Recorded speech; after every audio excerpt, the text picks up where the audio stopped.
যে সংকটের কথা বলা হচ্ছে অন্তর্বর্তীকালীন সরকারের সামনে রয়েছে, তাদের অগ্রাধিকার কি হবে? ধন্যবাদ আপনাকে এবং সহ আলোচক দুজনকে। আজকে ইউনূস সাহেব এয়ারপোর্টে নেমে একটা ভালো কথা বলেছেন যে সরকার দমন পীড়নের জন্য নয়, সরকার মানুষকে রক্ষা করার জন্যে। এবং দেশের যত সম্পদ থাকুক না কেন ধ্বংস করাটা অন্যায়, কিন্তু তার চেয়ে মূল্যবান মানুষের জীবন। 400 লোক হত্যা করার পর যদি কেউ পালিয়ে যেতে পারে, আমি মনে করি সে ভাগ্যবান যে বেঁচে গেছে। কিন্তু একটু আগে যে ভাষণ দেখলাম, উনি যে কথাটা বলছেন, দুটো কথা বলেছেন। প্রতিষ্ঠানগুলোর পুরনো ঐতিহ্য ফিরিয়ে আনবে, আর একটা হলো মত প্রকাশের স্বাধীনতা নিশ্চিত করা। একটা ডিক্টেটর কখনো মত প্রকাশ করতে দেয় না, কিন্তু যিনি জনগণের সরকার হন বা জনগণকে রক্ষা করতে চান, তিনি মত প্রকাশের স্বাধীনতা দিতে চান। কেননা নিজের ভুল ত্রুটি কেউ দেখে না, কিন্তু যারা আলোচক, সমালোচক বা মিডিয়ায় কাজ করেন আপনারা, মত প্রকাশের স্বাধীনতা থাকলে তাকে শুধরে নিতে পারে।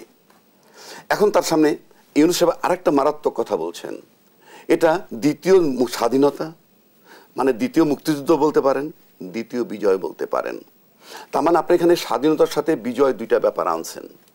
এবং এই যে আন্দোলনটা হয়েছে সেটা কিন্তু 36 দিনের ফসল, মানে 36 দিনের ছাত্র আন্দোলন।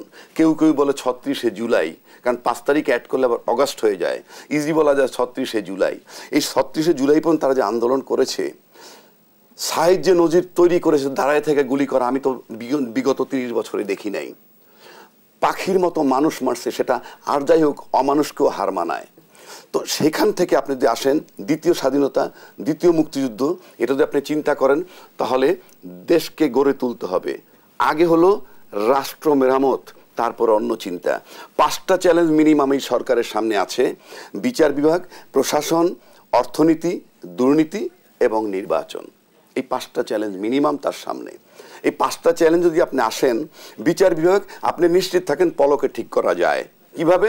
New appointment.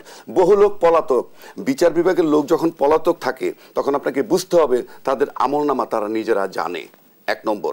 2 নম্বর, আজকে পত্রিকায় দেখলে, ইত্তেফাক পত্রিকায় আসছে নির্বাচনের প্রশ্ন এসে যাবে 4 নভেম্বরের মধ্যে, এর ভিতরে ব্যাখ্যা আসছে। তখন আমি দেখলাম যে সুপ্রিম কোর্ট মেয়াদ বাড়াইতে পারে, যেটা 111 সময় বাড়াইছিল।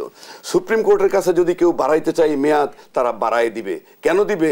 এটা কোনো কোর্ট নয়, এটা যখন যে আসবে তার সেবা দিবে।